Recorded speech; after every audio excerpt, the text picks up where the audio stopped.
Effective nuclear charge, or Z-effective, is a really important concept that goes a long way toward explaining many of the trends we observe related to elements' locations on the periodic table. Effective nuclear charge is related to the actual nuclear charge, that is, to the atomic number Z, which represents the number of protons in the nucleus of the atom.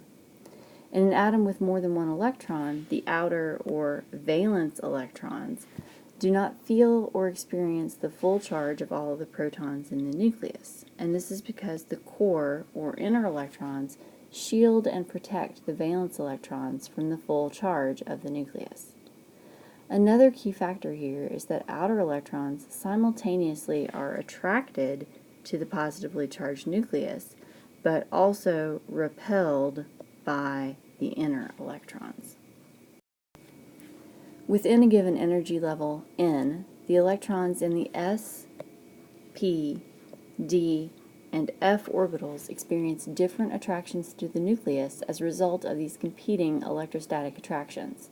The increased attraction to the nucleus with increasing atomic number, and the increasing electron-to-electron repulsion with increasing numbers of electrons.